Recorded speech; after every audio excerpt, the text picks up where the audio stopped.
From Bitcoin Group, the American original. For over the last 10 years, the sharpest Satoshis, the best Bitcoins, the hardest cryptocurrency talk.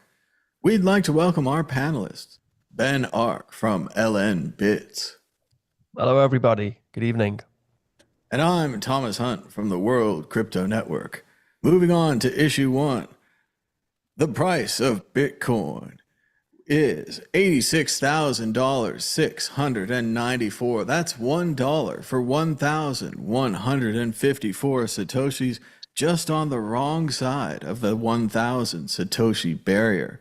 That's down 3% in the last 24 hours, with a high of 91,454 and a low of 80,876, with a volume of 1,358 Bitcoins changing hands. Yes, the Bitcoin Strategic Reserve is here. Trump signs order to establish Strategic Bitcoin Reserve. But it might not be what you want. Let's watch Trump sign the order. Here it is from Twitter. Today we're signing, this is a very historic and executive order establishing a strategic Bitcoin reserve and digital asset stockpile. This is a promise that you made throughout the campaign, and today we're keeping that promise. The reserve will be capitalized with Bitcoin that the federal government already owns, so it won't cost taxpayers a dime. This is like a digital Fort Knox for digital gold. And premature sales of Bitcoin over the past years cost American taxpayers over $17 billion in lost value, because we didn't have a long-term strategy. Right. Now we do. So. And this is something you believe in fully? 100%, yeah. Okay. And the whole community believes in it. Very good. And I made the promise, right? Absolutely. He doesn't want to sign that. He really has to struggle to write his name in this one. You can tell there's just all these kind of wiggles. He's like, what, you believe in this? Do you really? Okay. Okay, fuck. Today we're signing. All right, so there it is, the Strategic Bitcoin Reserve. Ben Ark, what do you think? First thoughts? It's here. Promises made. Promises kept. Yeah, I mean, yeah, he was reluctant there, wasn't he, towards the end? He's like, well, do you think this is a good idea if I sign this thing? And he's signing it. Well, this is part of a series of executive orders where Trump has signed them and he doesn't know what he's signing. And yeah. if that ever happened even once under the Biden administration, people would have lost their freaking minds. They were like, the president just signs things. But they've been televising it since the beginning. So it's normalized now that you tell the president, this is an order for us to leave the World Health Organization. It might cause chaos for medicine, but we'll save $200,000. He's like, that's nice. This is an order to establish. He's gotten too used to signing the executive orders. Yesterday, I like the way they use the word. Get into it, but yesterday he banned a law firm. He signed a very specific order. I know. I is no longer allowed to do business before the federal court. I saw that one, and I thought it's not good when you start attacking the legal apparatus of your country, particularly if it's just a law firm which was acting within the law to try and bring a case up against you. Let's not get too political, though, Thomas. I know you don't like the bloke. For a little while. Well, we kind of have to, but first let's break down the reserve here, Ben. Number one, what is it not? It is not buying tons of Bitcoin.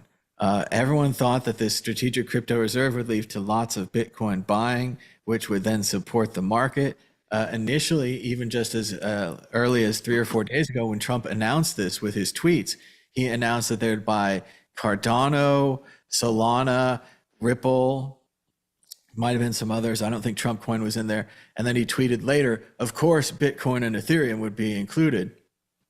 But seems pretty calculated, didn't it? Those other coins went up 30%, Bitcoin, Ethereum 5 to 10%, all of them losing it a few days later with the uncertainty over the tariff announcements.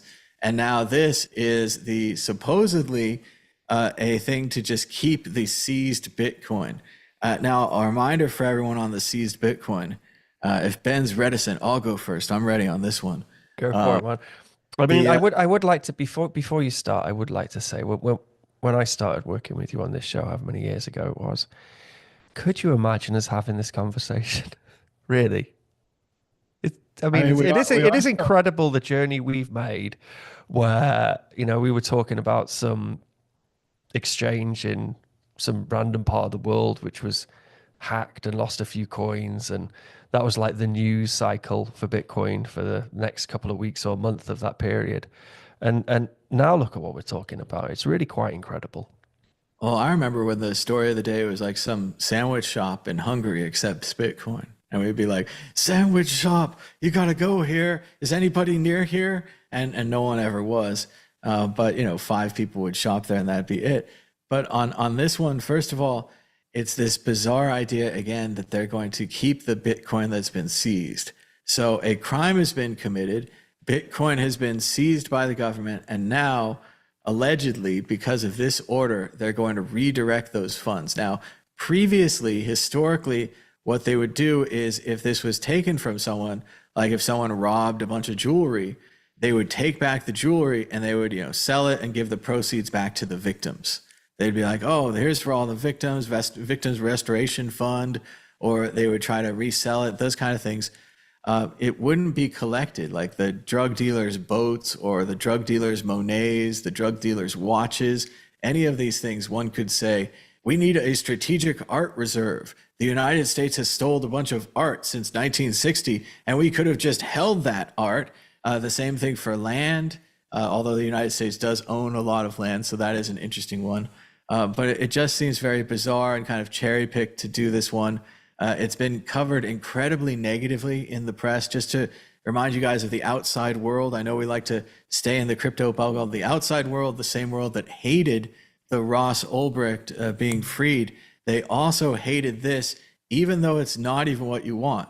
They see right through and they say, oh, this is a way to provide exit liquidity. They think that World Liberty and other Trump affiliated organizations have been buying lots of these coins, stocking up. Oh, my microphone broke again. This is a bad day for a microphone. And they can see all through that. And there's hundreds of articles. I could hardly find any other articles for these shows except articles about this Bitcoin reserve that isn't. And I mean, as far as the things I'm grateful for, I'm grateful that it doesn't have any other cryptos in it for now. Although they're having their crypto summit, I don't know if they're going to change their mind on that. Ben Ark, what do you think? I've talked a lot about the crypto reserve. See what you think and check out the chat as well. Yeah, I mean, so they're talking about using the Bitcoin which they own, which, like you say, is Bitcoin which has been seized, the Bitfinex hack and whatever else. And these are other people's Bitcoins, which at some point should be returned to them, as opposed to just having it, you know, for your Bitcoin reserve. He did seem hesitant, like he was fulfilling a promise he'd made, which he didn't really want to fulfill. There was part of me, and if they in that a real Bitcoin reserve, they need to go through Congress. What you're saying here, Ben, is if you have to put something in to have a Bitcoin reserve of value. And even though you're the government and you control money printing, in reality, you still have to pass bills to get money printing. Well, there was so they're trying to sidestep this by keeping stolen property. It's like stuff from the lost and found bin we'll be keeping from now on. It's not. The part of it which I did like was his hesitance to sign the bill, because Bitcoin ultimately is there to attack USD hegemony, and that will be an overall good thing. And I think, although he knows he's got to fulfill that promise, because he made that promise to a lot of people, they're doing it in the sort of least satisfactory way possible, which is just by keeping other Bitcoiners Bitcoin and not actually building a Bitcoin strategic reserve. You can tell by the way it's impacted the price, which hasn't really impacted the price, that the market understands the reality of what this Bitcoin reserve actually is. And in a way, it's like kind of the worst possible scenario for the price. But anything with Bitcoin, when you get that Trojan behind enemy lines, it is a good thing. Like, I understand that they're stealing somebody else's coins, but the very fact that they now have publicly acknowledged that they have a Bitcoin reserve means that other countries may follow suit. Other countries might start thinking about accumulating Bitcoin. And then maybe they'll think of other ways in which they can pump their Bitcoin. I mean, with the coins which they have, they'll see the price of it go up. and then they'll be like, well, how else can we accumulate some Bitcoin? And there's this slim possibility that maybe they might accepting, I don't know, tax payments in Bitcoin, and they might start to try and build their stack that way because they can't just directly go out into the market and start buying Bitcoin. Yeah, but I think ultimately it's a theft. It's a very public theft.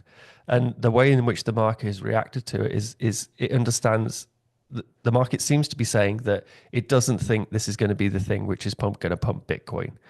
I was quite amazed that the price didn't go up off the back of it. And as you know, in the last show I did predict that the price was going to go lower, that people would realize that Trump doesn't know what he's talking about when it comes to Bitcoin.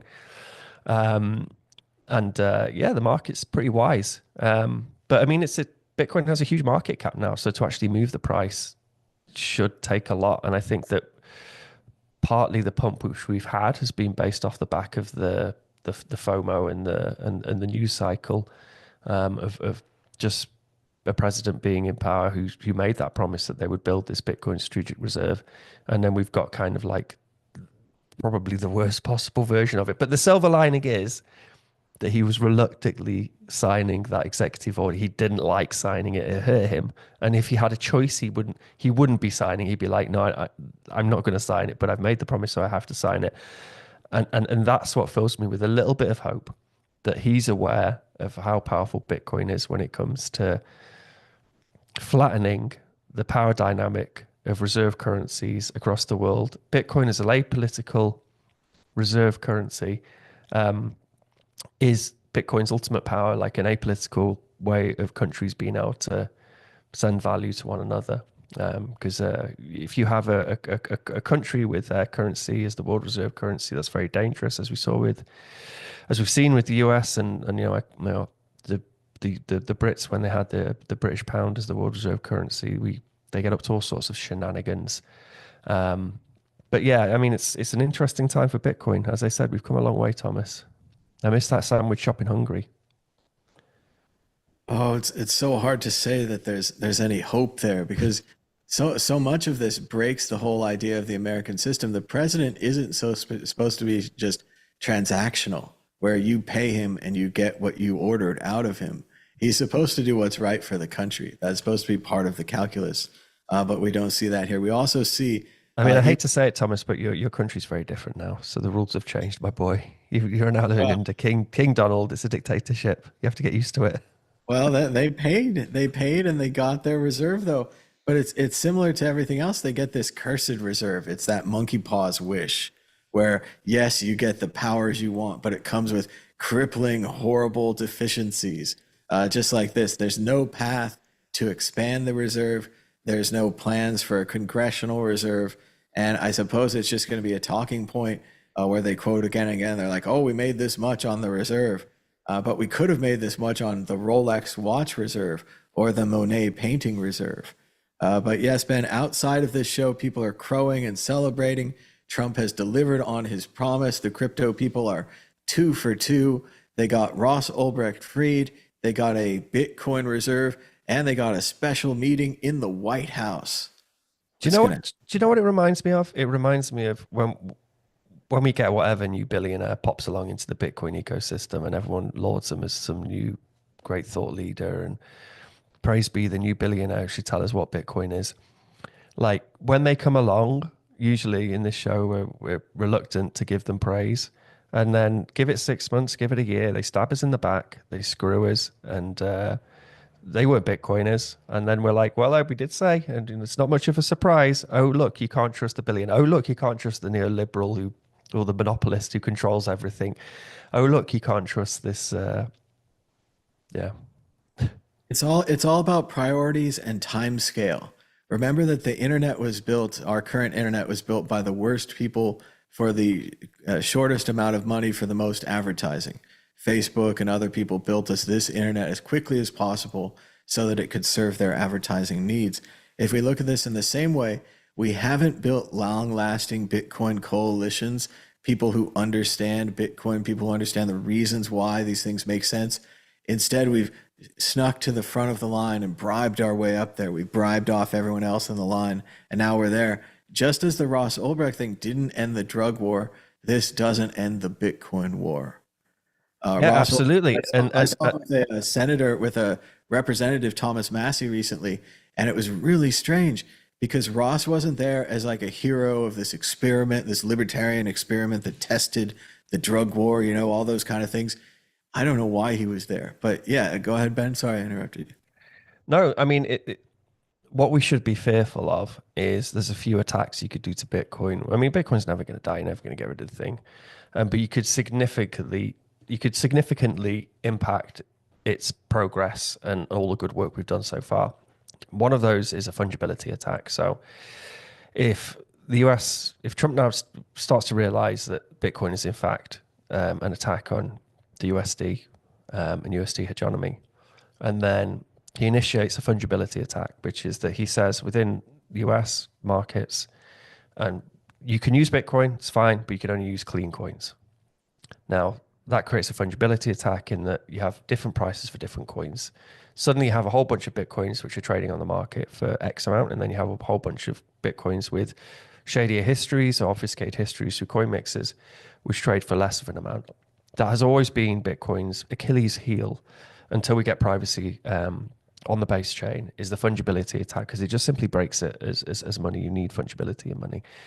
And that's my biggest worry, is that now that these politicians and presidents are engaging with Bitcoin, that they'll figure out the ways in which you can attack it in a sophisticated way where you can actually do some damage to the great work which we've been trying to do on promoting Bitcoin and people using Bitcoin. And one would be a fungibility attack. Another would be maybe mining centralization, which they could also do in the US as well by pulling in a lot of mining. Even if you take the Bitcoin reserve idea out to its logical conclusion, it's also an attack on Bitcoin. The idea that I've heard proposed is the United States government could save Bitcoin or buy Bitcoin, stack it, and hold it until it's equal to national debt. Then they could sell Bitcoin, crash the entire Bitcoin market, quote, pay off the national debt. I don't know how they could pay off how they could sell enough fast enough before the market crashed to pay off the national debt. But that's a wonderful idea, that they could rug pull the entire Bitcoin market, and that's a thing we should be rooting for. So it's really weird to take this out to any kind of logical thing, unless you're saying, oh, the United States should just hold their Bitcoin forever like every other Bitcoin holder and maybe borrow against it or something. I don't know. But Thomas, so like when it comes to greater adoption, this moment was always going to come that governments were going to start engaging with Bitcoin. And then rather than just seizing it from people, actually holding it and accumulating and trying to accumulate it. How did we expect that was going to play out? I think maybe naively, we assumed that by the time it got to that point, that governments wouldn't be powerful enough to have too much of an impact, or maybe it's just something we never really thought about. Like, what would be the ideal way in which Bitcoin scaled to a point where governments start engaging with it? What would be the ideal way in which we would see Bitcoin grow into being used by governments and being held by governments? Well, I think the most important failure of Bitcoin right now is the failure of the retail market. This isn't a retail adoption bump. This isn't like your neighbors getting into Bitcoin, even just not sending around Bitcoin Lightning Network, having their own Trezor wallet, knowing what a signature is, kind of into Bitcoin, but even just I bought some Bitcoin on Coinbase. We're not seeing that. So this isn't a retail adoption. We're not seeing commercials. We're not seeing door-to-door sales or any kind of adoption things from these big companies. This is not a retail adoption. Like you said, Ben, this is a government top-down adoption. So that's part of the problem here, and part of why we didn't expect it is that we expected that the government would come along because the people were using Bitcoin and the government had to get involved. Yeah. Now the government's getting involved before people are using Bitcoin. So we don't know if people are going to use Bitcoin. So you feel like, so we all assumed that this would be much more of a bottom-up revolution, to the point that the government would suddenly turn around and think, oh crap, everyone's using Bitcoin, what do I do? And in some ways, in incredibly successful ways, like we talked about on the year-end special show, these guys are Bitcoiners of the years, they're great heroes. they've skipped the line, right? They've used money and power and connections to get Bitcoin issues to the front of the line so that this guy put aside everything else about him, Russian asset. He's going to respect the Bitcoin views, right? Because he got the money and he got the votes. So he's very happy. It was a good deal, right? But as far as like a cultural change, the general public doesn't know about Bitcoin. They still think Bitcoin's confusing. Bitcoin either makes you lots of money or loses you lots of money, which both can also be true. But I think that the way in which it was held back, but as a medium of exchange, I know we're going to cover this in a later story, so I don't want to go into it too much. But when we look at the El Salvador experiment when it came to payments and accepting Bitcoin, I mean, clearly the volatility of Bitcoin is the thing which holds it back as medium of exchange and as money, because one of the most important, probably the most important properties of functional money is stability, and then second to that is probably fungibility. Stability is probably the most important part of functional money, in that the money in your pocket is going to be worth the same next week when you try and spend it on some goods and services. It may go up or it will go up over 5-10 years, whatever, but just stability. And I think there is, within Bitcoin, there is a movement now of people who are starting to understand that. So we're seeing Lightning Labs. They're talking much more about stable assets on things like the Lightning Network, and I know Tether have got USDT on the Lightning Network, and Liquid have done some stuff with USDT as well. And I would like to see a recipe for smaller countries to be able to create their own stable coins and have them run on the Bitcoin stack. So you've still got sats in your pocket, you still have Bitcoin, but it's just stable, like it's just pegged to a bunch of assets or a bunch of fiat or something in order to keep it stable. And I'm starting to see more technological solutions being explored for that, because people are realizing that is the thing holding Bitcoin back as medium of exchange and as money, which you would need for that bottom-up revolution and that social awakening. Because I think that without that, people do just see it as a speculative asset, this high-risk speculative asset, which arguably it is, unless you hold it for long enough, and then it goes up to the point where you just stop thinking about it in that way and you're just happy. Now, the previous idea to achieve stability was through price discovery, right? That everyone in the world would hear about Bitcoin, know about it, decide whether they want to buy it. Then the price evens out eventually because everyone's made their decision. What's going wrong with price discovery, Ben? Is it these large groups that have purchased it? Is it these large groups of people who refuse to purchase it, who won't take part in the price discovery? You think we need to get there faster by stable coins? Because I thought we could wait and just have Bitcoin. Well, I mean, I would say that it's these stable coins, these stable synthetic assets or whatever, they would be built on Bitcoin. Because I think it's a chicken and egg problem. The way in which you achieve stability is through lots of people having Bitcoin in their pockets, and lots of people using it for merchant services and using it for payments. People aren't going to use it for merchant services and payments unless there's stability. So you don't get stability unless you're using it for money, and you can't use it for money unless it has stability. So in that regard, in order to get to the market volume and the market size we need to have, where the Bitcoin becomes this Goliath ship, which it can't have the price of Bitcoin manipulated too easily by big buys and some bad news, then we need it to be used as money. So I feel like it's an inevitable temporary sort of not hack, but something we're going to have to use, like these sort of synthetic assets or something which creates a stable peg with your sats, with your Bitcoin, while you're using it as money. That will need to exist so then people use it as money. So we have all these inputs and all these points in which Bitcoin touches the real world, and then we end up with the volume and then the distribution that Bitcoin can then become stable. I mean, that's an idea and a point of view I've held for a good few years now, and I think it's true. And I think you're right in to say that if you've just got the Michael Saylor buying up gazillions of Bitcoin, and then the US strategic Bitcoin reserve buying up a gazillion Bitcoin, it becomes an attack vector, in that they could just ultimately, the US could turn around and then start trying to rug pull the Bitcoin price by just dumping the market, because it's still amazingly, Bitcoin is still too small. Well, and that does seem to be what's happening right now. More and more of these large players get involved and then essentially capture the Bitcoin market. And the ones being bought and sold are their Bitcoins. And they move when they want them to move. And then we see this kind of controlled shape that we do similar to the stock market and silver and other markets. So it is interesting to see that happen.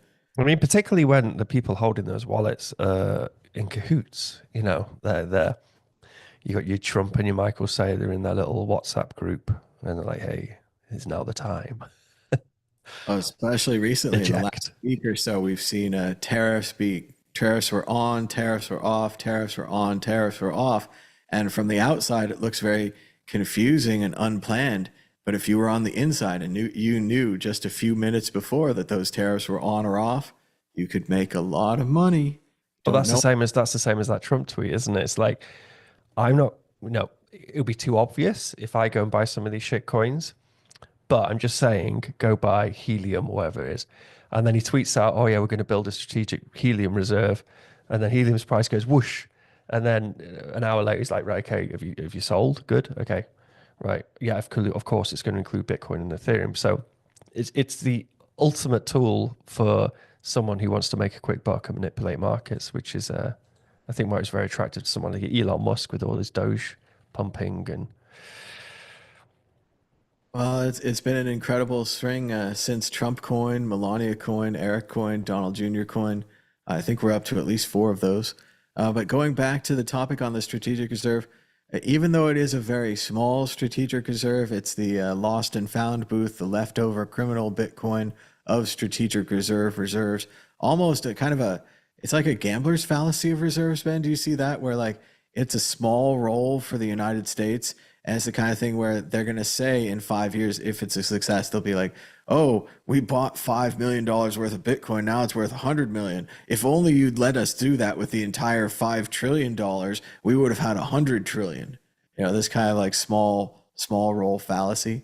Well, there is that. This is the other thing. So, like, as soon as somebody actively publicly engages with Bitcoin and the Bitcoin price, like if they've now got that on their balance sheet, and then if Trump keeps it on the balance sheet for 4 years, that will be something which he goes out on, or if he goes out, or that will be something which he campaigns on for, you know, being made crowned Donald Trump, King Trump. Will be that the Bitcoin price would have gone up, and then this amount of Bitcoin which they had is now worth X trillions of dollars. Because it is an executive order, is just as good as the president. This is not a bill that's been passed through Congress and signed by the president and so on. Like Ben's saying, a new president comes in, they say, no more strategic reserve, it goes away. We sell these off, we trade them for Rolex watches, whatever we're going to do. And as far as the greater idea of the reserve, if this was the promised Bitcoin reserve, the 100 million, the 100 million Bitcoin, whatever it was going to be, a million Bitcoin reserve, they wanted to get a million of the 21 million. I still think that this might be enough to kick off a bank run. I still think that the United States, the people who print the dollar, the people who own the dollar, and if you run that government, you also own the dollar and run the dollar, even though the Federal Reserve is separate and all that. There's still ways. They have now taken out a bet against the dollar. They have said, we're not so sure about the dollar, and we're going to put some of these other dollar similar tokens into a pile just in case the dollar doesn't go well. And I think that every other country in the world now has to take their own bet out against the dollar. And I think it's a horrible thing to encourage. And it's incredibly dangerous unless you want the United States to fail. I mean, I want the US dollar to fail, to be fair, because I don't think that any country should have their currency as a world reserve currency. And I do think that letting the Trojan in isn't a wise thing, which is why we saw Donald Trump being hesitant signing that executive order, because ultimately chroniclers in the future may look back to that video and be like, that is the moment in which the US dollar started its death spiral and its death rattle as the world reserve currency. But I know that I personally believe that they're looking at something like Tether, and they're just thinking that maybe if this digital currency, this stable coin, which already exists out there and everybody's using it, if we just assimilate Tether as USD digital currency, then we can survive this new opposition to the US dollar, which is Bitcoin. And I do think there's some wisdom in that. Like if I think that's probably a good play. Like I probably just like adopt Tether as digital USD because it's being used everywhere by a whole bunch of people, and you can keep your USD hegemony for that little bit longer. I wrote a tweet about this this week actually, the relationship between Bitcoin and USD. And I talked about John Nash's ideal money. So John Nash, when he wrote, so those of you who don't know in the audience, like John Nash was a mathematician. That film A Beautiful Mind was based on him. And he came up with a lot of game theory when it came to markets. And then also he came up with this idea of ideal money later on in life and wrote a lot about it. And ideal money is, it's the pursuit of better money by lots of different monies competing in a market. So you have lots of different fiat currencies competing in a market, but then by the existence of something like Bitcoin competing in the market, and then Bitcoin also competing against those fiat currencies, you work towards ideal money. So ultimately, within Bitcoin, we probably need some stability to use it as money. So we start to try and incorporate some of those ideas into Bitcoin. And then some of those fiat currencies, they need the lack of traction which Bitcoin has on the internet, so they start to try and create digital currencies. But then, ultimately, as you follow that sort of dialectic of currencies competing against each other, the one which wins out is Bitcoin, because it has certain properties, decentralization, the fact that nobody controls it. Those properties aren't achievable by a fiat currency. So Bitcoin will eventually win out as what would be ideal money, and the competition itself will encourage both to become better. So Bitcoin will offer stable solutions, and then the fiat currencies, the USDs or whatever else, they'll offer kind of digitally native versions of themselves, so people have less traction moving money around on the internet. And I think that's probably what will happen. There'll be this competition, which is now starting to play out, which we'll see, where fiat currencies will have to compete with Bitcoin, and then eventually Bitcoin will win. It's probably a good thing ultimately because people get access to better money.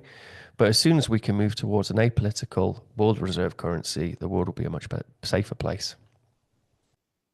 Sorry, Thomas. It might happen, but I don't see them adopting Tether. I see them making their own copy of Tether. No, because they'll fuck it up, and they know they'll fuck it up. Like, because so many people, they copy of Tether and et cetera, et cetera. Yeah. So many people launch a thing, going to launch a new crypto, going to launch a new thing, and then it breaks.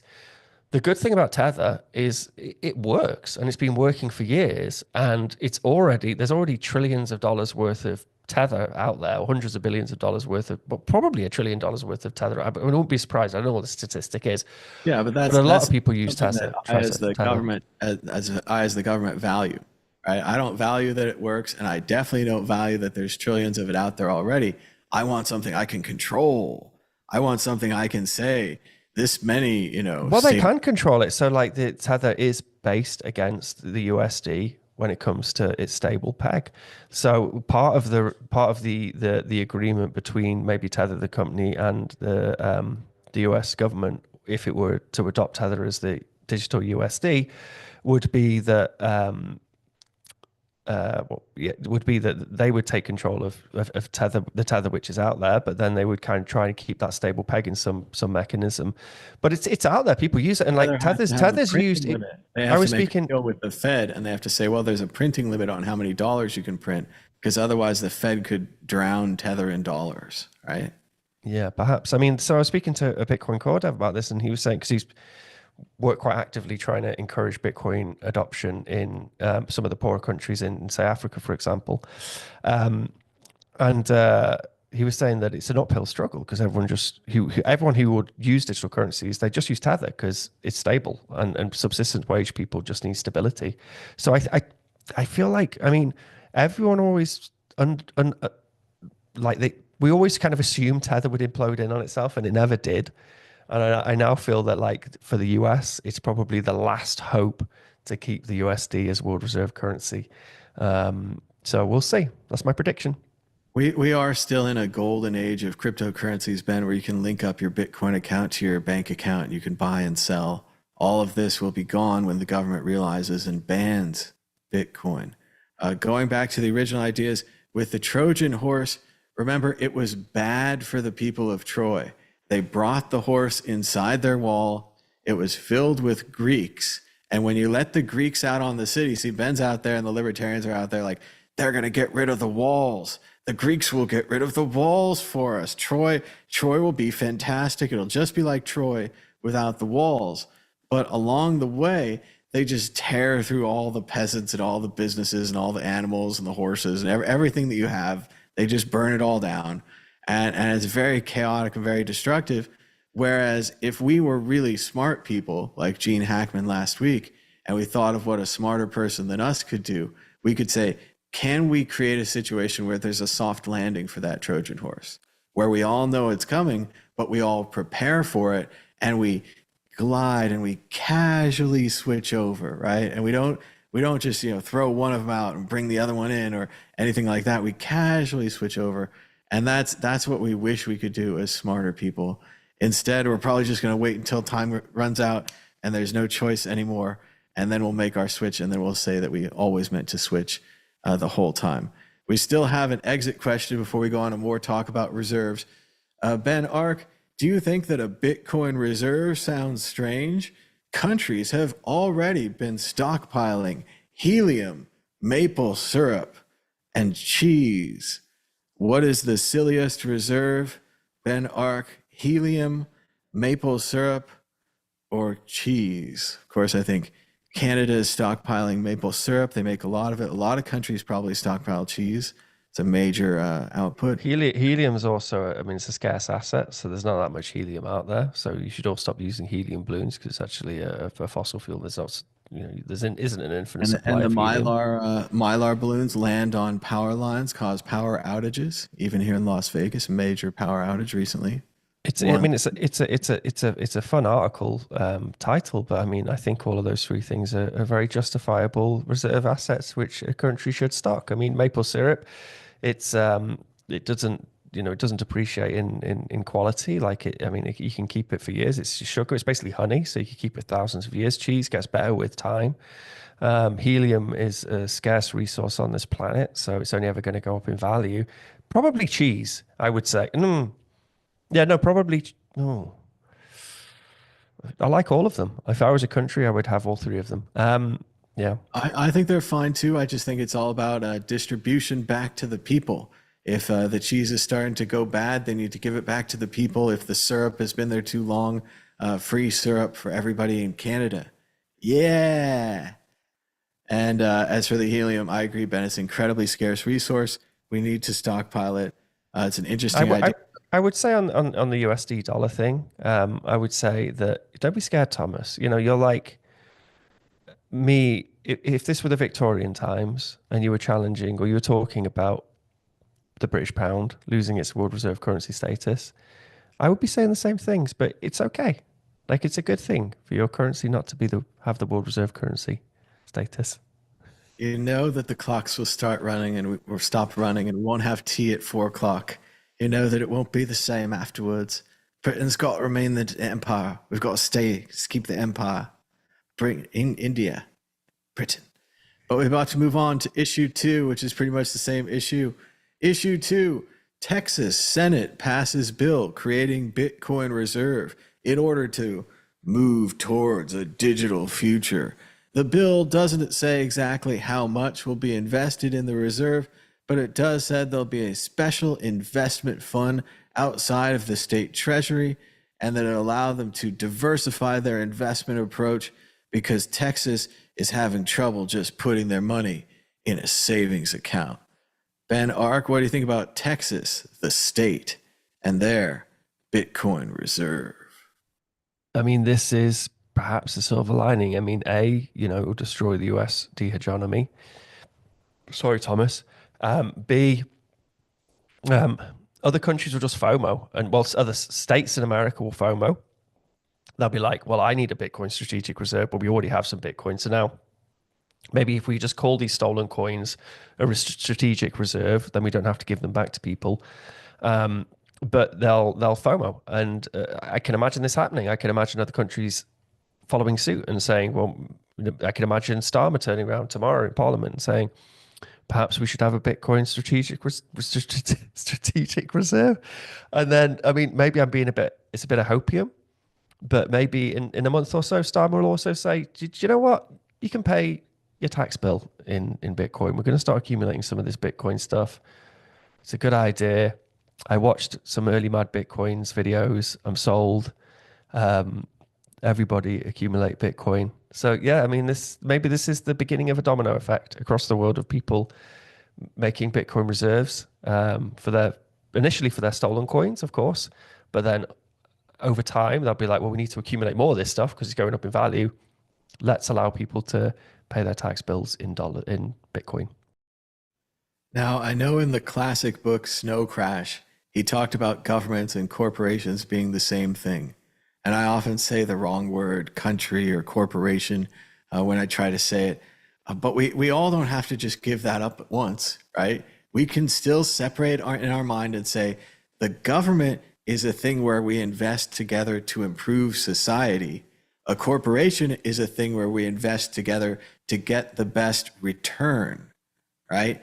Dollar return versus good of society return. Texas should be investing for the good of the society of their people. They should be trying to raise them up. Which program it is, that's a different issue.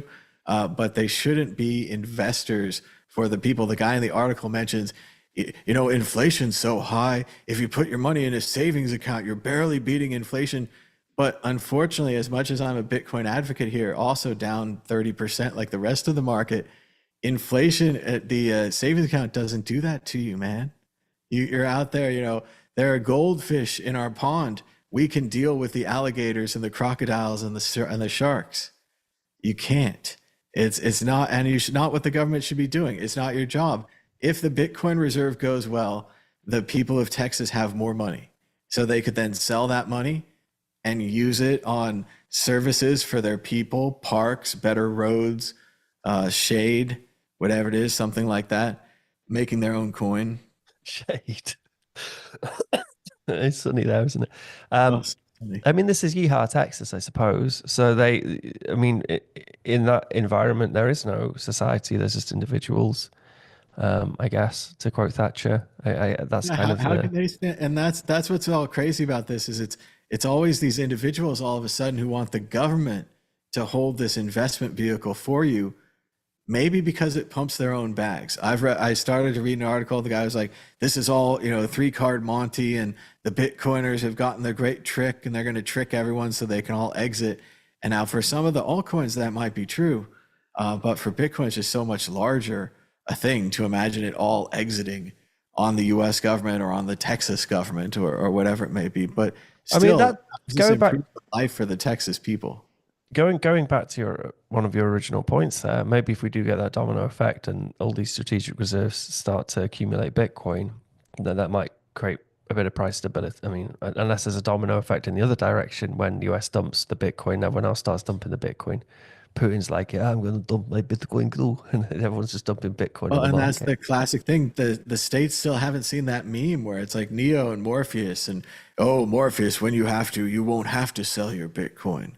And that means you'll be able to buy the bar car in Bitcoin. Yeah, Bitcoin replaces the dollar. And if you're Texas and if you're America and you print the dollar, that's bad for you. If you just work to become a part of the government in Texas or the government of the United States, you're weakening your position. You're giving yourself less power, right? If you want to influence things, print more dollars. And that's why this Bitcoin reserve idea took off in the first place, is they said, well, we could just print a bunch of dollars, buy a bunch of Bitcoin. And I've postulated from the very beginning of Bitcoin, you could go back and check, every time they do that, they print more dollars, they get less Bitcoin. I think it's probably happened to you as well. You go to work to print your dollars, but every time you buy, you get less Bitcoin. Maybe not now, but usually. I mean, I would say if you're a US citizen and then you love your country, I would say that you should hate Bitcoin because your Bitcoin is there to rug pull your power base. No, I'm joking. It's No, we get an incredible amount of power from being the world's reserve currency.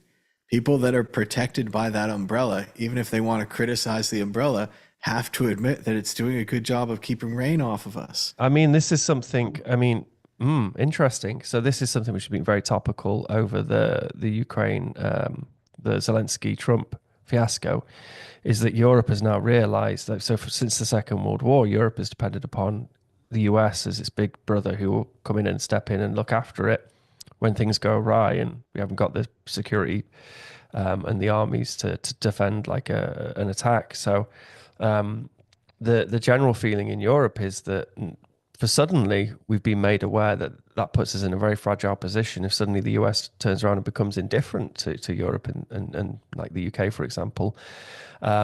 We've lost that big brother, that big protector, that umbrella. So yes, that it's really interesting because the whole Trump scenario has made me very aware of the efforts which were made post World War II to design a world which would have more peace.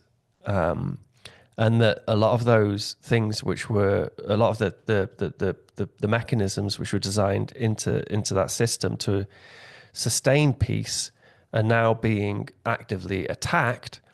And they were all mechanisms which previously I would advocate the attacking of. I would say, let's get rid of the US's power over the world. But then now we're starting to see that starting to happen. I'm like, well, Europe was able to drag itself into 2 world wars in quite close succession. And it seems we had a relatively long sustained period of peace since the Second World War and post, that new design, which was created for world peace. So it does worry me, the idea of European countries building up their armed forces without having this protector who could theoretically step in and look after us. So it makes me have to kind of question my own assumptions when it came to some of the power bases on the world stage. But ultimately, I also think countries which share a reserve currency, so countries which share a currency don't go to war with each other. Historically, it's never really happened. If you share a currency, they don't go to war with each other. So ultimately, through all this madness, if Bitcoin does manage to rise as the world reserve currency, as the apolitical world reserve currency, then that will be a good thing for peace. But yeah, it's interesting times. Yeah, but Ben, they also used to say that countries that have a McDonald's never fought, but it turns out they just move out the McDonald's and have the war like a month later. But going back to the other idea, I think what we're seeing here is the transition between the analog world of analog agreements, handshake agreements, other kind of basic agreements, to more powerful digital agreements. Right now, the United States is still technically in NATO, but does anyone really believe, I want to say Article 4 or maybe 5, where the countries would come to the defense of other NATO members? Does anyone right now really believe that Trump, who doesn't want to spend money on a war and believes that the Europeans haven't spent enough money on their own defense, if, for example, country A was to roll into Poland, the United States would not come to Poland's defense instantly? Whereas if we had a digital system similar to what we're talking about with Bitcoin, where perhaps the United States had to put up $100 trillion in currency, and that day, if there's an article in the newspaper that says Poland has been attacked, and if the next day there's not an article in the newspaper that says the United States has entered the war on the side of Poland, then the United States digitally loses that $1 trillion. That would be an example, I think, of a digital agreement. Don't you think, Ben, that these old agreements are analog? And the same thing with the United States government. Everything that Trump has broken through, they've all been traditions. They've all, like, for example, when Mitch McConnell stole a Supreme Court seat from Barack Obama, he stole it with tradition. He said, well, we're not going to let you appoint one. And then Obama said, what? No one's ever done this. And Obama didn't pocket appoint it during the Senate recess. You can appoint whoever you want. No one's ever appointed a Supreme Court justice that way. FDR threatened but no one has. But again, all of these things are kind of gentlemen's agreements. They're handshakes, right? They're analog. They're not digital. They don't execute automatically, whether you do it or not. Don't you think, Ben, that we need, maybe if we rebuild this system, we'll rebuild it more like that? I mean, there is a lag in that you have these traditional systems which were built in a very analog era, which are now being challenged by the digital space. And it's funny, it's a shame that Josh isn't here, because what it sounds like you're talking about is speculation markets. Not speculation markets, what are they called?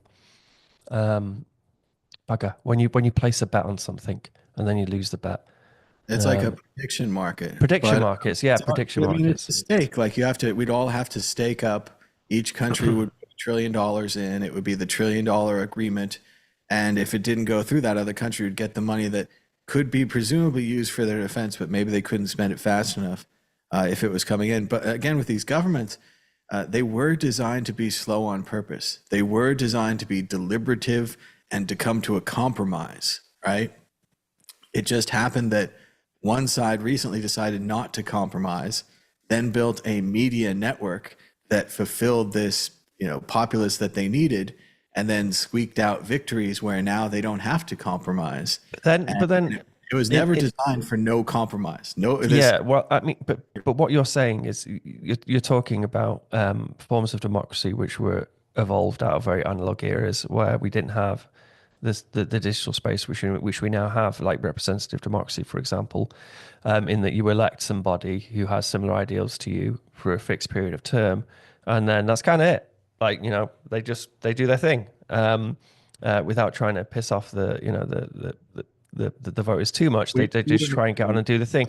Whereas the reality is that nowadays we should have much more direct forms of democracy, and we should be able to vote on decisions and all those executive orders which Trump is signing. There's nothing stopping the US population being able to vote on the day on how they feel about those different executive orders before they actually go through. So yes, it's scary because we're at a period, I think, an inflection point where society is going to have to change. But I think ultimately, humanity leans towards greater liberty for people. We take a few steps forward, a few steps back, but ultimately the path is greater liberty for people, and people get happier and wealthier. So hopefully that will happen. And we won't have World War III, but we'll see. We're a month in. Well, I like your first idea much better, Ben, where the people are working on I'm working on what percentage it needs to be so it doesn't become tyrannical by the masses. If it's 85%, they could overturn anything, or 99%, they could veto anything that Trump does, just the people themselves with an instant vote. Well, I mean, this is the agora. This is democracy. When democracy was founded, it was founded upon the idea of the agora, where Greeks would go and they would every day discuss in Athens, the topics of the day, and everyone could have a voice. And this was democracy. This was direct democracy. This is direct forms of democracy, which society should have. But we couldn't have that before pre-internet. Now we can have that. So, we'll get there. But it's going to be. Hopefully, it won't be a bloody revolution to having systemic change. Hopefully, it'll be a peaceful transition. But historically, change usually does happen in quite, chaotic ways. Well, I've been there to the Agora, and it's an open green field now in Greece. And remember, that was also landholders, and that was everyone in town coming to the assembly to vote. That wasn't representative democracy. With one of the things in the United States with representative democracy is that the people who were writing the government, the founding fathers, didn't trust the people. They did not trust the demos. They called that the mob. They wanted to create a republic. They did not allow for the direct election of senators by the people. The senators were chosen by the state legislators. There was a lot more layers and control. And I think if we had a direct democracy, we'd need those kind of layers to slow the system down so that extreme actions don't happen, extreme overreactions by the populace. But I'm afraid, Ben, that the more simple choice is a one-person rule. And I feel the more simple choice than trying to build a system that will properly take the concerns of all these people together, a giant computer system like the one on Star Trek that would run the society. I think it's easier to run a fake one and to say 90% supports the leader and that the one candidate is the best and has always been the best. And I think we might give that a try, which is horrifying given the level of technology and information that we have here. But it's also that one classic epic 2014 video clip animation YouTube you guys should go check out from the old days. It could be the greatest of all possible information environments, which the internet is if you want to put some work into it, or it can be the worst of all information environments. It can be gossip and garbage and cat videos. And I think in a lot of ways, as we've become more lazy and maybe we had no chance, maybe we were addicted to laziness and especially the little 5-second videos or whatever, the shorts and things, I think we've fallen into that. I don't know that we've risen to the challenge of the tool that we created. No, I think we will. I'm a great believer in the overriding incentive for humanity is greater liberty for people, and no matter how many psychopaths you have, it doesn't outcompete the billions of people who live on this planet who just want more liberty. And the way in which we get more liberty is through more decision making by the people as a whole, through direct forms of democracy. So we'll get there. And I hope it's a smoother transition. It's not too bloody. Well, like they said with the Hemingway quote at the end of the movie Seven, the world is a beautiful place and worth fighting for. I believe in the second part. Moving on to the exit question, Brazilian Melus fintech company adopts Bitcoin reserve strategy, shares soar. Yet another company has adopted the Bitcoin infinite jest addictive reserve strategy. Why bother making anything when you can hold Bitcoin and borrow money to buy more Bitcoin, allowing you to hold more Bitcoin that allows you to borrow money to hold more Bitcoin? Ben Ark, what do you think about the Michael Saylor infinite money glitch spreading to Brazil? It's a very good point. I mean, it kind of ties nicely in with what we were just saying about the legacy systems we have in place and the legacy money we have in place now having to butt up against these new forms of money and these new potential systems we have in place.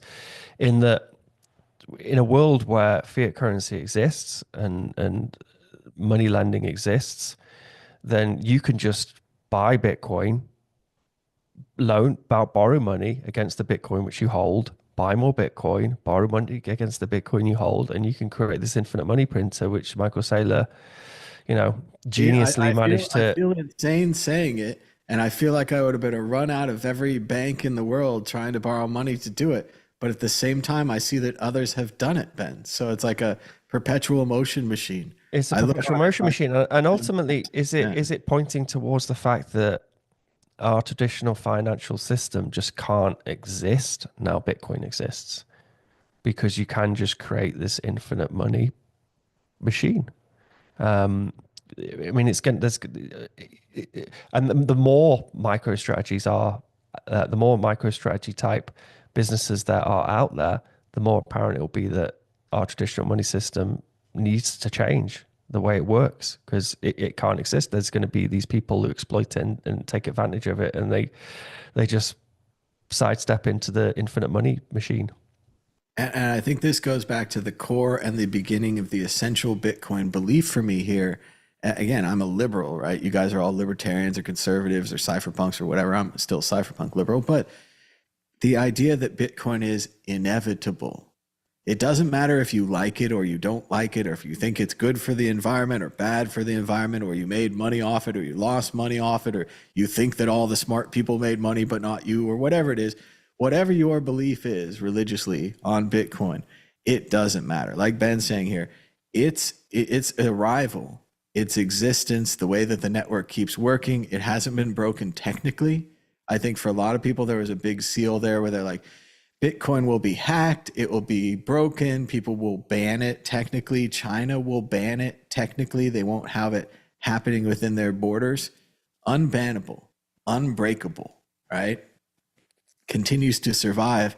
And the idea then goes back to what I said earlier, where we adapt to this Bitcoin. We create a soft landing.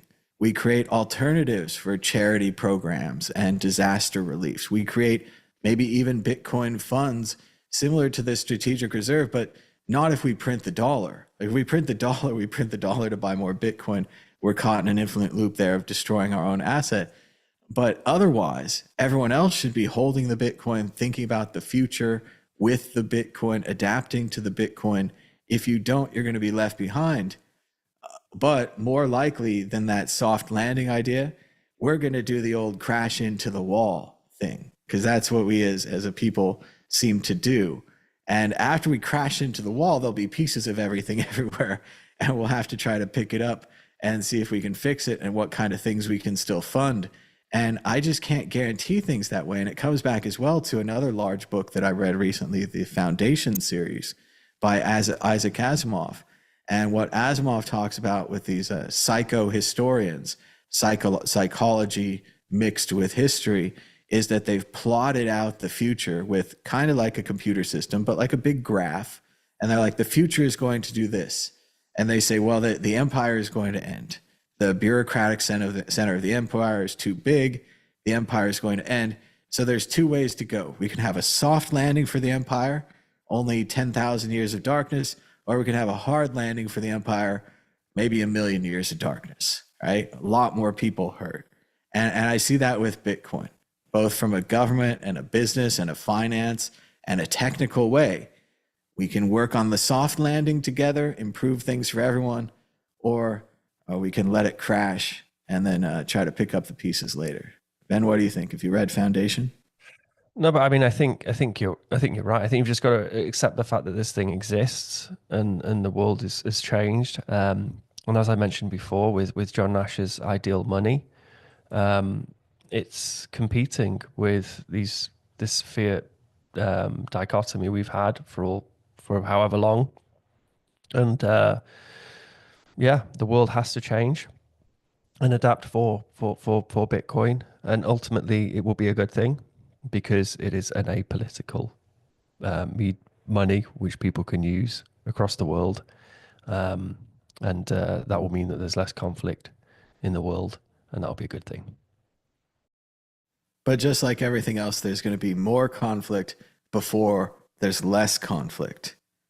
Remember, to get to the Star Trek, it's a dangerous prediction. In the Star Trek future, they have to go through this horrible eugenics war and nuclear war. It's implied, like Planet of the Apes, to get to the Star Trek future where everyone's equal. That's the historical materialist outlook of history, is to analyze history and say, well, every time there's a revolution, it's usually bloody.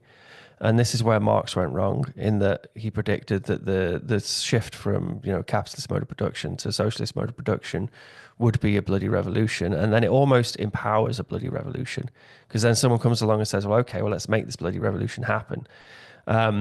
So there's definitely a danger in kind of that historical materialist overview of history. Marx could have been a lot more clever if he had written the revolution as it would be good for the bourgeoisie. He writes the revolution up. He says the social classes are going to rise up, but this is actually going to be good for the bourgeoisie, and they're going to give you more power, and they're not going to put your heads on sticks.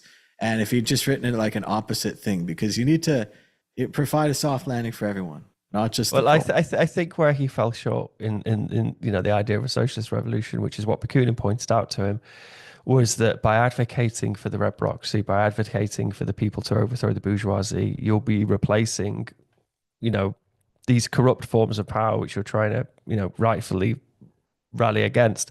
You're replacing them with something far worse, which is what happened and what we saw in the USSR.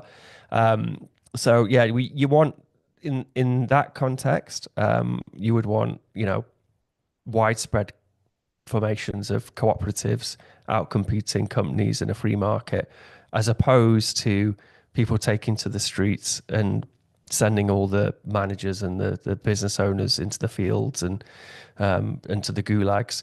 It's better if it's a soft revolution. So let's advocate for a soft revolution, and let's not imagine that just because historically revolutions tend to be bloody, let's not advocate for them. And let's just hope that the transition to a future which runs on the internet and actually embraces this digital revolution encourages direct forms of democracy, and then engages with digitally native currencies like Bitcoin in a way which doesn't disrupt humanity too much.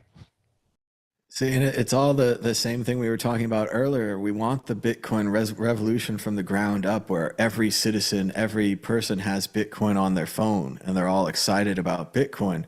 But we're getting instead is the Bitcoin revolution from the top down, where the czar says Bitcoin is super cool and that you should get into it. And that's never going to work, and it's not going to work in the same way.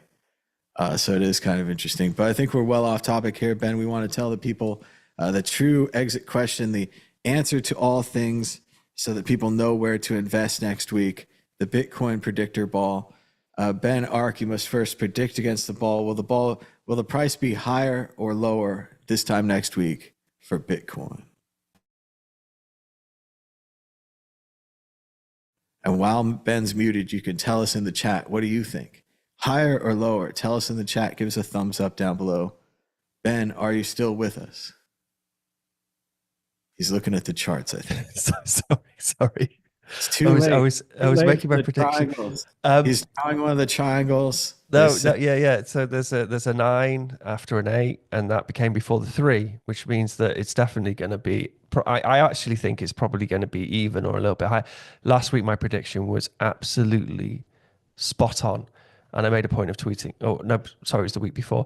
It was absolutely spot on, and I made a point of tweeting it out and pointing out how spot on I was over the whole Trump embracing Bitcoin debacle. Yeah, can I share screen, Thomas? It says if we can buy one of the tone vase C pods, we could avoid the revolution. You really want to live in one of those little pods on a pole out there in the ocean? You know how terrible. That's even worse. Is tone vase, is that what he's up to these days, selling C pods? According to the chat, I have no information. Oh, I love him. I always think that it's going to be higher, Ben. And I've been right recently. We did bounce. But generally, the Trump thing has been surprisingly horrible, despite the halvening run that crypto was on. And I'm not crazy about how it's been. No, I'm sharing screen here now, Thomas, and I'm showing you the Magic 8 Ball here on the new LMBits extension, Magic 8 Ball, which I actually paid for. So the developer who made the Magic 8 Ball extension is that every time someone installs it, they're getting 500 sats per install. It's pretty impressive stuff. But if I go in here, I can make a new Magic 8 Ball here, and I'll call it. Oh, there's bloody things in the way. There we go. I always have this issue where I can't click on the top half of the screen. Maybe if I write it to your Linux developer, I'm sure they'll fix it. Yeah, just fucking doxing everything here right now. Okay, so if I call this TB, the Bitcoin group. There we go. And then analog 8 ball is ready to go right here. I'm gonna have the money go to Ben's money, amount to pay 10 satoshis. So we got yes, no, maybe, ask again later, better not tell you. Yeah, they all sound like 8 ball responses. I'm going to create that now, and then I can't click. There we go. Look at this, and then I have to go over here and I click on this thing, and there's an LN URL, pay. So if I pay that, wait there, 1 second, Thomas. Standing by. This prediction market we have right here. Okay, so I'm going to pay my 10 satoshis, and it's going to say it's paying. It's getting ascending. Oh, Thomas. Lightning. Shout out to everybody in the chat. Santa Tajin, Inspiring Formula. There we go. Starship. My reply is no. All the crew. My reply is no. No, that means the price is not going to be higher next week. The ball is pessimistic. Just to compare, we'll have to compare with the analog ball for all the people that are old school. Will the price of Bitcoin be higher this time next week? It is too dark for me to read. You old. It says, well, there's a lot of words here. It says, better not tell you now. Better not tell you That's now. about accurate. So, there it is. The ball has spoken. And we also had a digital 8 ball this week. Check out World Crypto Network at worldcryptonetwork.com. We've got lots of shows like this going back 10 years, 11 years, 3 months, and 1 day. But we've got more show, more issues, bonus talk. El Salvador announces more Bitcoin purchases, but gives the IMF assurances that they won't. They're saying in many articles that the El Salvador Bitcoin experiment is over. They signed a deal with the IMF saying no more Chivo wallet, that they would allow their Bitcoin reserves to be audited and their control systems to be checked by the IMF. And at a point of conflict and controversy, El Salvador agreed to the IMF that they wouldn't buy any more Bitcoin, but the president says that they will.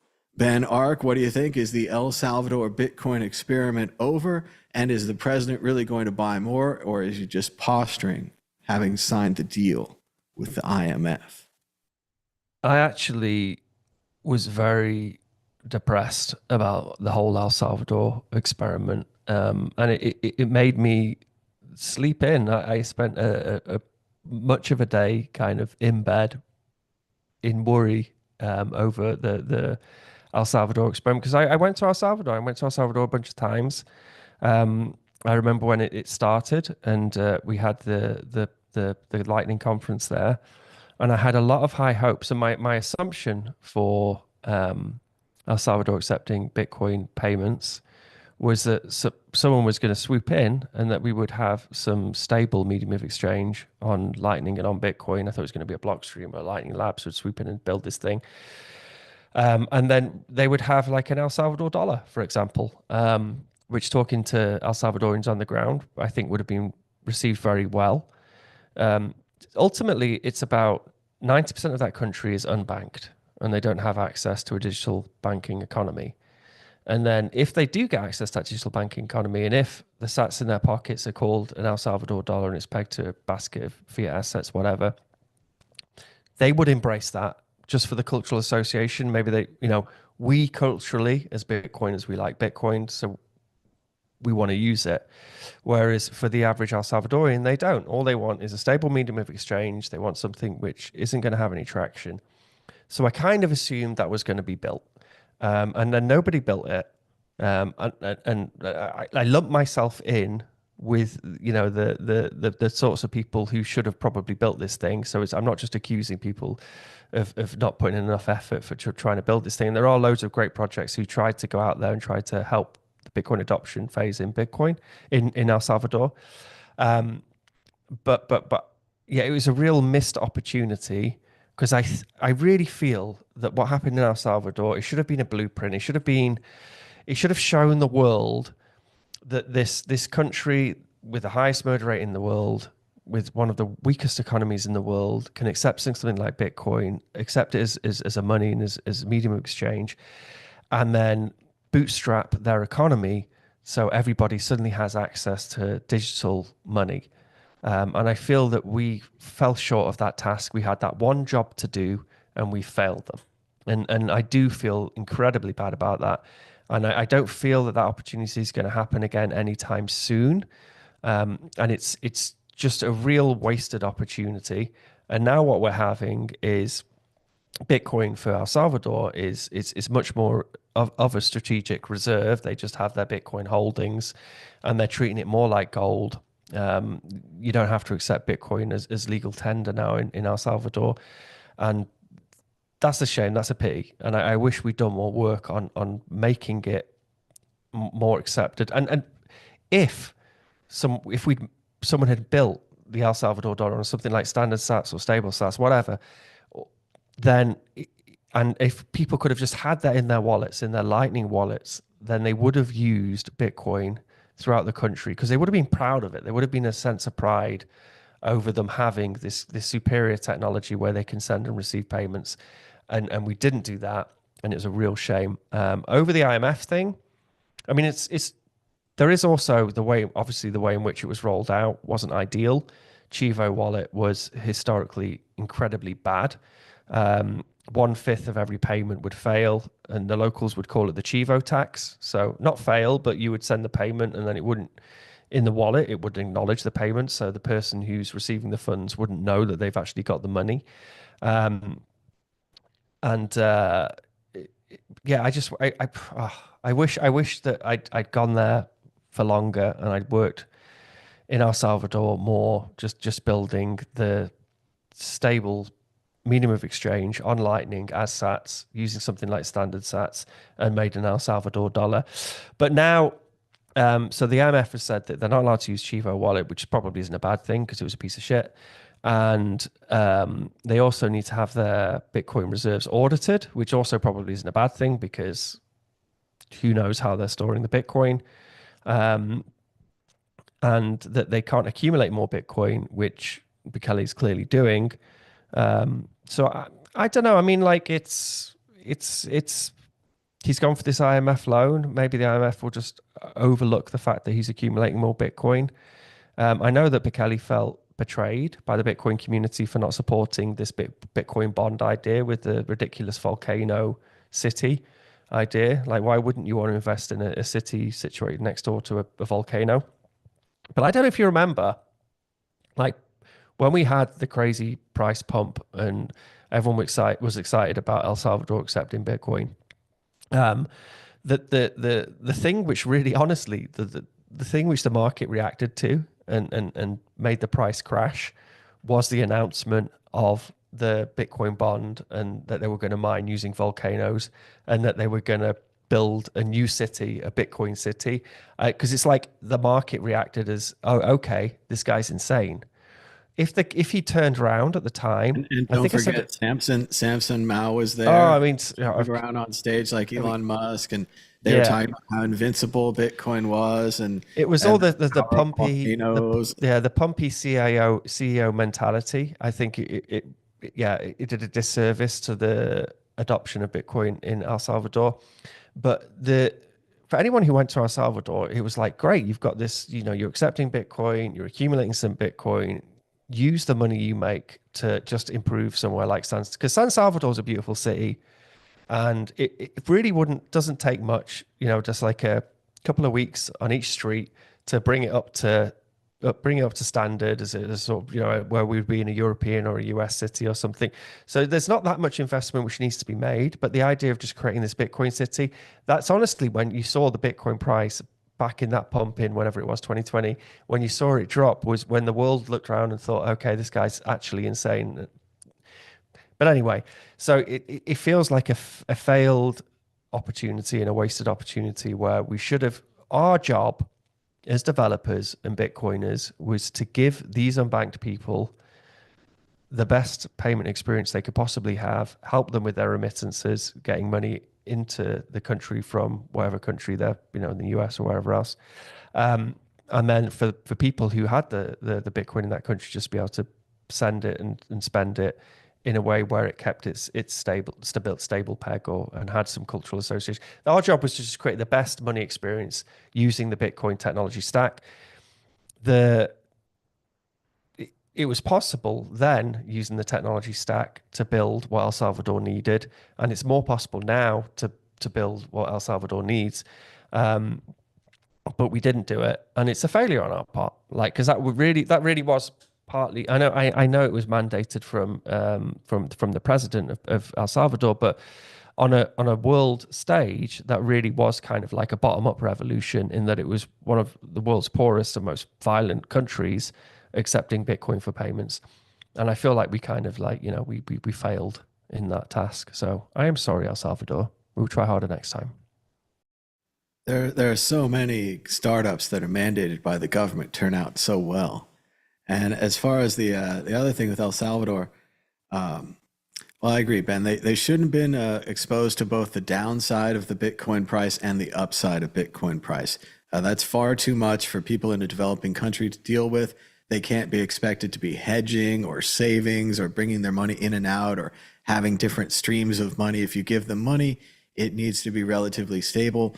The fact that you can send it around without anything else, that's not enough, right? That's not enough of a trick to make it useful for them, to make it safe for them. If they tried to use it, they probably lost money. They're probably mad at Bitcoin, and they're probably right. I've said this before and I'll say it again, although it doesn't help anything. We always do seem to try this Bitcoin thing with kind of a damaged country, with a damaged company, with a damaged area, stuff like that.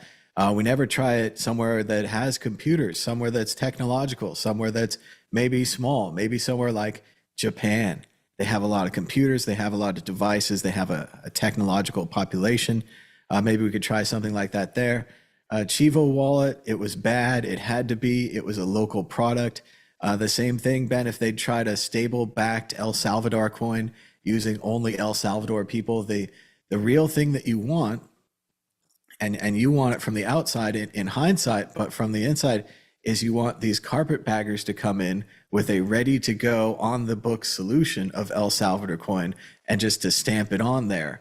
And that way it's built by the best engineers in the world, but you just pretend that it's local and maybe say that some guy built it, some guy Italic Muterin, something like that. I got to tell you, Thomas. So there was this incredible project called Standard Sats, which came about during the El Salvador event, and it was just overlooked by Bitcoiners. No one cared about it, and it was one of, honestly, the most impressive projects, which was synthetic assets.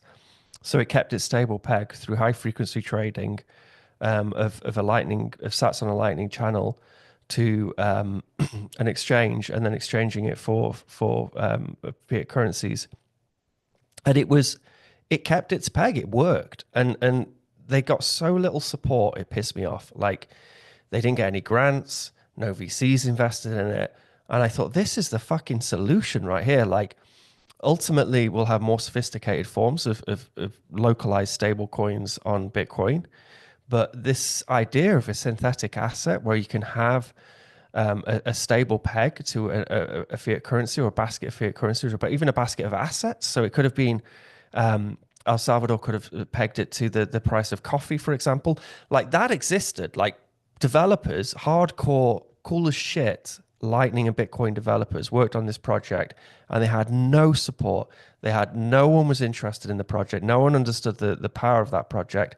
Galloy did, the company Galloy, they made a very similar product off the back of it called StableSats and got a bunch of investment for it. But when they did it, it was all about, the USD. We're going to make a USD stablecoin. That's fucking not what people want. Like, we saw it with the Bristol pound. Like, people love it when you have a localized stablecoin. They have cultural association to it. They have cultural pride in it, and it makes them want to use it. Like, there's 8 billion people on this planet who have who have a smartphone.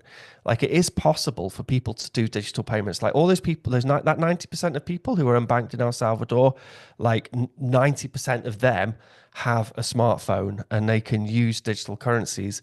Like, it was such a missed opportunity. And I just think that, I don't know, people became like you say, the Samson Mouse. They went off on this rampage of the CEO Pompey rampage of wanting to build cities and stuff, and then there was just a complete oversight over what the general populace, like, no one went out to just general El Salvadorians and said, what do you want us to, we have this amazing technology stack where we can create, we have payment rails which are more efficient and faster than Visa network. What do you want? Like, what can we build to help you use this thing? And if you did say that to them, they would have said, we want stability, and then we want something, localized. And nobody did that. And I'm included in that group of people who didn't do that, or didn't do enough work on that in that regard.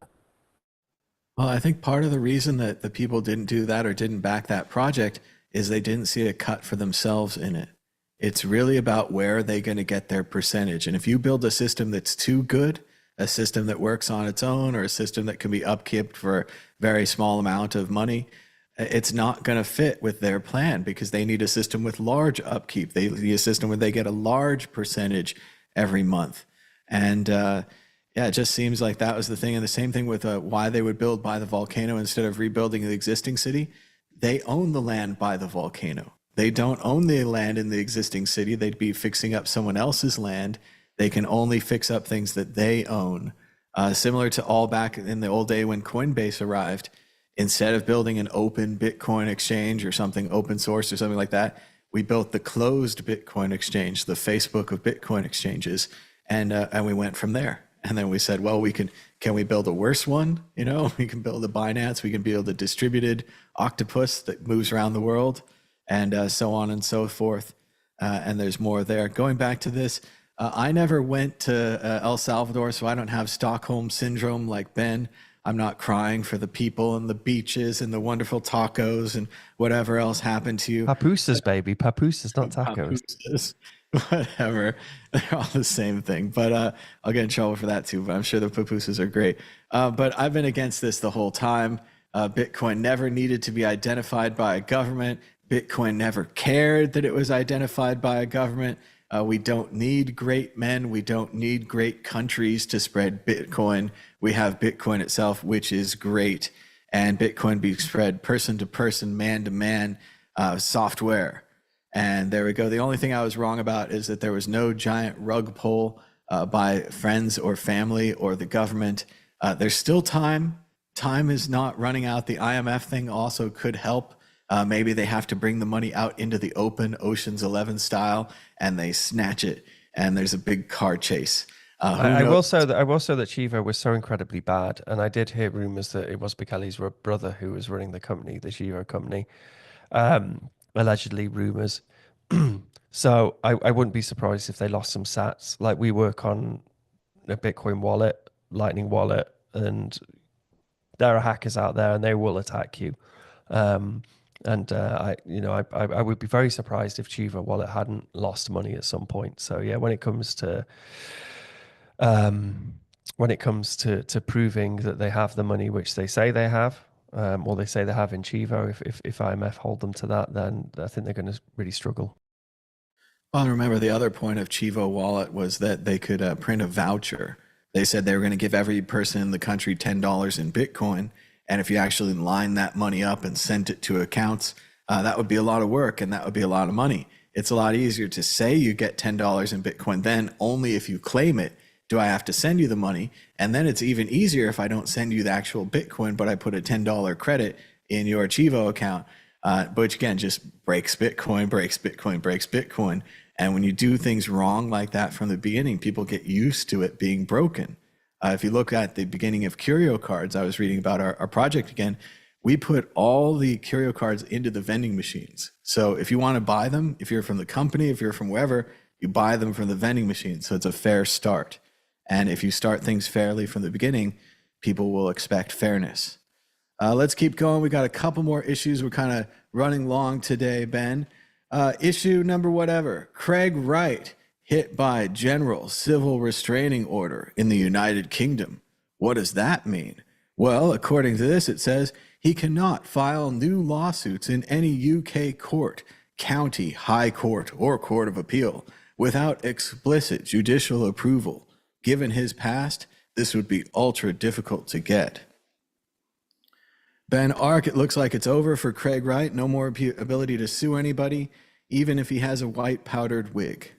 So that's a restraining order against him being able to file lawsuits in the UK because he spammed. This is a rate limit or an IP blocker for Craig Wright being able to spam the legal server of the UK. Is this correct?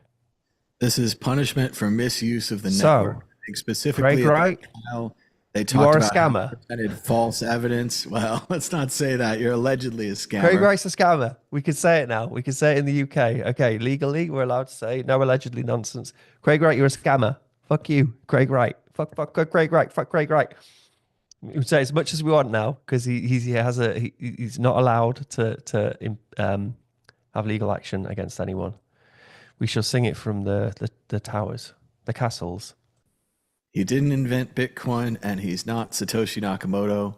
And again, he deserves this for his misuse of the court. He filed multiple evidence that seems to be falsified, the things with the wrong fonts on them, all that kind of stuff, the emails that were from the wrong dates, the dates were falsified. When you act in bad faith with the court in that manner, you deserve this kind of a legal punishment. So while some people might say maybe it's too much or they're taking away his freedoms, because he needs to shut Ben down for that whole middle finger dance thing, which was obviously satire and parody and absolutely hilarious. It was real. It was real. Fuck you, Craig Wright. You're a It was scammer. real. Craig Wright's a scammer. Just like Bill.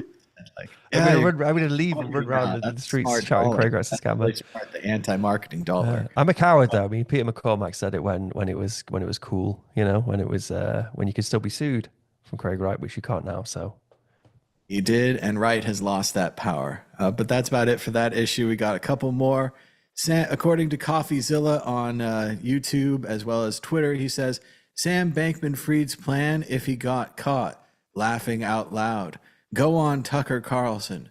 Come out as a Republican. And according to another CoffeeZilla account on Twitter, it says Bankman-Fried had a Google document with ideas on how to get all of this. Just some of the document. File a document about Chapter 11 problems. Go with the lawyers were in a shitty situation and I feel bad. They reacted poorly. Go on, Tucker Carlson. Come out as a Republican. Show how he had super PAC contributions. Come out against the woke agenda. Come out for freedom. Attack the Chapter 11. Basically, they're doing a bad job and all that. What do you think, Thomas Hunt? Well, I think the horrible part about this is that it might have worked, right, Scooby? I mean, I think he could have gotten away with it if it weren't for those kids shutting it down too quickly. I think a lot of people have looked back. SBF, whether you like it or not, was a major holder of Solana. And I think he was holding around $10, $20 and it went to 250 or something. It's been crazy up. He could have sold and paid those people back. He could have sold on some of his other assets and paid those people back for that missing money. If he'd been able to keep all that information inside and no one had ever known what was in that black box, it's very possible that he could have surfed over those waves, even though he had all those bad bets and all the missing money and all the misused, miscategorized money. He could have gotten away with it. I think it would have worked. Ben Ark, what do you think? Freedom, liberty, Tucker Carlson?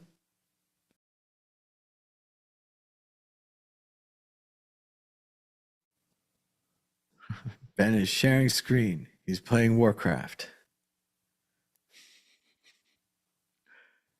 You're muted, Ben. Sam Bankman-Fried famously played League of Legends, I think it was, during a meeting. Ben, are you playing during this meeting? You want a bunch of VC capital now? I'm still muted, Ben. Yeah, sorry. I was just playing League of Legends there, like good old Sam Bankman-Fried in the VC meetings. So he's playing League of Legends. He's talking to the VCs, and at the same time he's writing his. I mean, clearly clever lad. You know, become a Republican. I mean, again, it shows where we are in the Bitcoin news cycle. The Sam Bankman-Fried story would still be a relevant story, but it doesn't seem to be these days. These days, the news cycle has moved on, and everyone's kind of forgotten about Sam Bankman-Fried.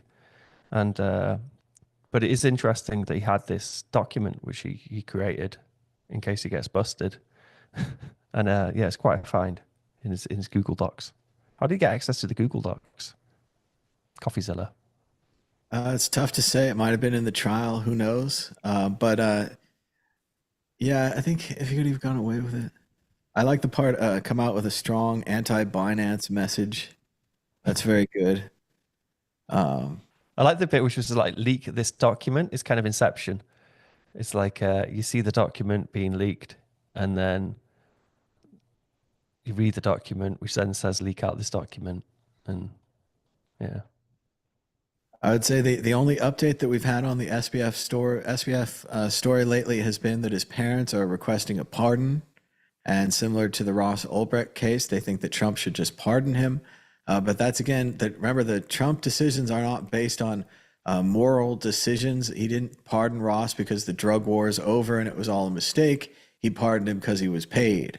So if SBF's parents want to pay him, similar to the way we saw Justin Sun from last week from Tron, he bought a great deal of World Liberty Financial shares and then he was freed. Perhaps if the Bankman-Fried still have some money in their Cayman bank accounts or whatever they may have been hiding out, perhaps they could purchase his freedom. It does seem a direct pay for play scenario. It is not a, there's no, it makes it simpler though. You know, you can get what you want. You just have to pay. Sometimes. Yeah, I mean, I suppose with Ross, he had been in prison for 15 years. So that was quite a term he served. And he did look like, prison had taken its toll on him. But again, like all those shows where he said, free Ross Ulbricht, he's free. Well, and the real question now, Ben, will be who will serve a longer jail time, Ross Ulbricht or Sam Bankman-Fried? Well, oh, yeah, that's true. Yeah, you're right. Probably in a few years, he will be released. His parents do have some money in the coffers ready to spend. Historically, we've been always been really weak on financial crime.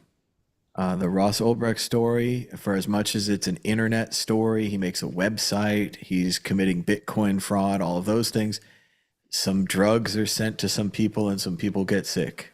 It's a classic white collar crime scenario where you have someone stealing a packet of biscuits from a shop and they end up on the floor with a policeman's knee in their back, and then you have someone who steals billions and they end up being carried away in their suit without handcuffs, and well, not carried away, they end up being escorted politely in their suit to a police car, and it's all quite hush-hush and no one gets hurt. So sadly, the judicial system has always favored the not white collar criminals, but the criminals who have the means to have political sway. But I do feel with Sam Bankman-Fried, there's just so much evidence that what he did was so apparent, and he just embezzled and stole money, and stole rich people's money too. So you never steal rich people's money. I think that's the message here. It was the message of the movie The Paper as well. And it will be interesting to see how it turns out, who serves more time. I think we're running out of time. We got one more quick story. In things that are also hard to believe, Ben, check this out. Shout out to Frank Corva, who says on Twitter, "I'll be covering the White House Crypto Summit for Bitcoin Magazine as part of the White House press pool today. Stay tuned for updates." We've also got Sander Lutz, who says, "Exciting news.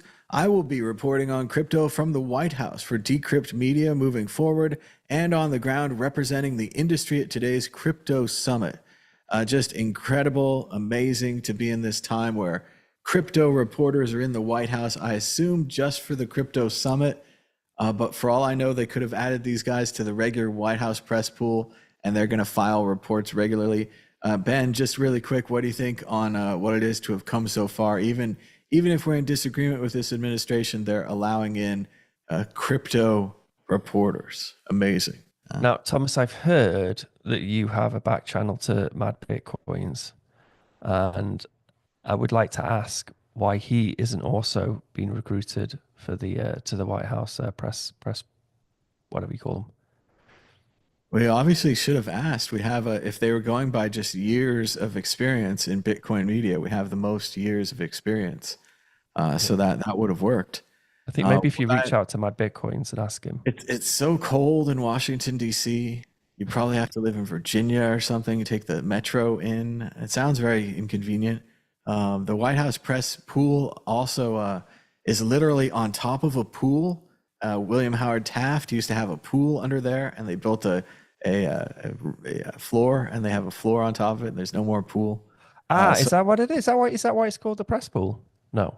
It might be. I mean, it might be called a pool as well, but literally ours is previously on top of a pool. But I don't think so Mad Bitcoins, as we all know, can't go too near water. And it's cold in DC. But no, it would have been great if they would have let me cover it from the press. Not you, Thomas, Mad Bitcoins. Heather Thomas, Mad Bitcoins, out of the hat and the goggles, the whole thing. Well, I'd like to say, What a thing. I think maybe Mad Bitcoins should make a video where he asks a question and then the camera cuts to Mad Bitcoins in the press pool, in this press swimming pool. We'll have to see if Trump does a news conference today about the crypto summit.